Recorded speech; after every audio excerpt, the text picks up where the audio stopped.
Alok Pandey the GS का channel में स्वागत है दोस्तों।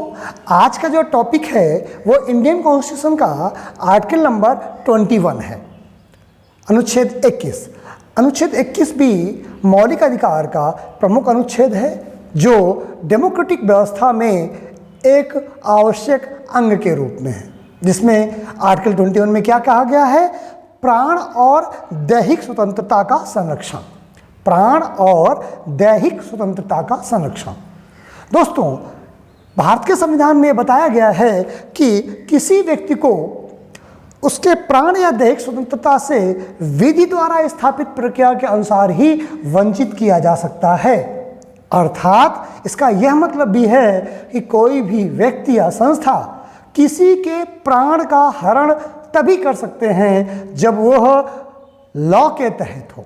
अर्थात किसी व्यक्ति को अगर उसकी हत्या करनी है तो वह कानूनी प्रक्रिया के तहत दी जाएगी, जिसे हम सामान्य भाषा में फांसी कहते हैं। या किसी व्यक्ति को बंद करना है, जेल में बंद करना है, तो भी कोई व्यक्ति किसी को यूं ही बंद नहीं कर सकता है। उसके लिए भी एक न्यायिक प्रक्रिया है, उसके बाद उसके लिए कारागार है। उस कारागार में व्यक्ति को किसी दंड के परिप्रेक्ष्य में या किसी अपराध के द्वारा किसी अपराध करने पर जो दंड का प्रावधान है उसके तहत उसे बंदी बनाया जा सकता है, वरना किसी व्यक्ति को उसके जीवन से मुक्त नहीं किया जा सकता या उसे सशरीर बंदी नहीं बनाया जा सकता है। यह भारत का संविधान का अनुच्छेद 21 कहता है। दोस्तों, वैसे तो ये बहुत साधारण सा अनुच्छेद लगता है, लेकिन आर्टिकल 21 को जब सुप्रीम कोर्ट विश्लेषित करता है प्राण और दैहिक स्वतंत्रता को, तो 15 से 20 ऐसे एक्सप्लेनेशन है सुप्रीम कोर्ट के जो 21 को बृहद कर देता है। उनमें से जैसे कुछ हैं, जैसे किसी व्यक्ति को विदेश जाने का अधिकार। आर्टिकल 21 कहता है कि प्राण और दैहिक स्वतंत्रता में कोई व्यक्ति इंडिया में है, अमेरिका जाना चाहता है, उसके शरीर की स्वतंत्रता है कि वो अमेरिका जा सकता है।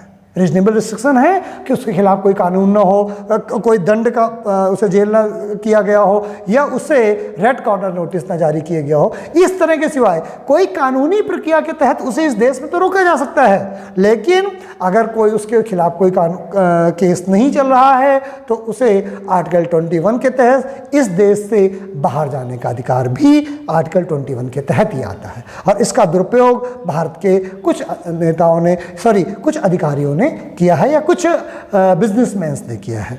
जैसे उसमें विजय माल्या का नाम या नीरव मोदी का नाम प्रमुख है। इन लोगों के लिंक इतने अच्छे हैं कि इस देश में जब उनके खिलाफ कोई केस चलने की प्रारंभ की प्रक्रिया ही शुरू हुई तो उन तक खबर पहुंच गई और उन्होंने आर्टिकल 21 का सहारा लेते हुए इस देश को छोड़ दिया और वो इंग्लैंड या दूसरे देशों में जाकर के बैठ गए, खासकर इंग्लैंड में बैठ गए। उससे हुआ क्या?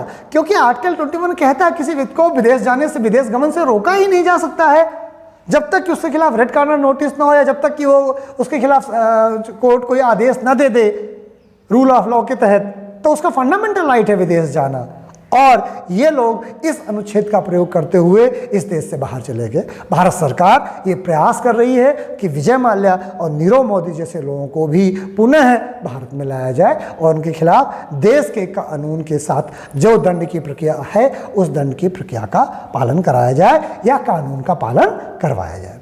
जैसे किसी व्यक्ति को सम्मानपूर्वक मरने का अधिकार भी प्राण और दैहिक स्वतंत्रता में आया है, ये सुप्रीम कोर्ट ने कह दिया है। कोई व्यक्ति की मृत्यु हो जाती है तो मृत्यु के बाद भी उसके शरीर का अंतिम संस्कार ससम्मानपूर्वक किया जाएगा। अगर कोई व्यक्ति किसी व्यक्ति के घर में कोई व्यक्ति नहीं है या अक्षम है या व्यक्ति अनाथ है तो अंतिम संस्कार की व्यवस्था भी सरकार करेगी, सरकार मदद करेगी और ससम्मानपूर्वक उसका अंतिम संस्कार किया जाएगा। इस तरह से बहुत सारे ऐसे विश्लेषण हैं जो अनुच्छेद 21 को सुप्रीम कोर्ट के विश्लेषण के द्वारा बड़ा किया गया है और यह बताने का प्रयास किया गया है कि प्राण और दैहिक स्वतंत्रता में संविधान में कितने गहरे जो है तत्व भी इसमें निहित हैं आर्टिकल 21 के प्राण और दैहिक स्वतंत्रता में।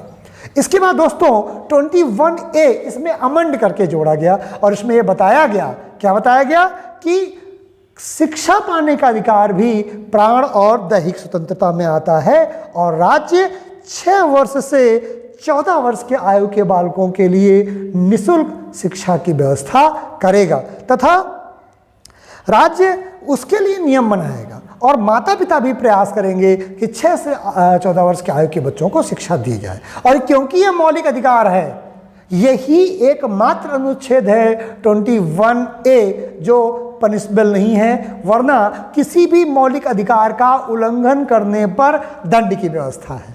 एकमात्र अनुच्छेद 21A है जितना मेरे पास ज्ञान है जिसमें उल्लंघन करने पर दंड की व्यवस्था को अभी नहीं रखा गया है। तो दोस्तों, कभी भी आपके एग्जाम में ये आ सकता है कि भारत के संविधान के मौलिक अधिकार का कौन सा अनुच्छेद है जिसके उल्लंघन पर, जिसके वायलेशन पर दंड की व्यवस्था नहीं की गई है। और दोस्तों, मौलिक अधिकार को शिक्षा को मौलिक अधिकार बना करके यह बात सरकार सिद्ध करने का प्रयास कर रही है, ये संकेत दे रही है कि शिक्षा भारत के लिए कितना अनिवार्य है। आने वाली पीढ़ियों का शिक्षित होना बहुत जरूरी है।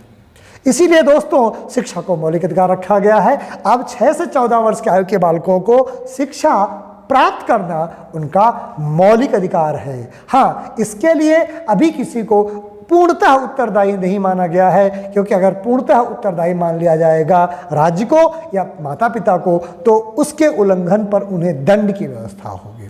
तो दंड से अभी बचा के रखा गया है, लेकिन फिर भी 6 से 14 वर्ष के आयु के बालक का अधिकार है शिक्षा को प्राप्त करना, ये उसका मौलिक अधिकार है।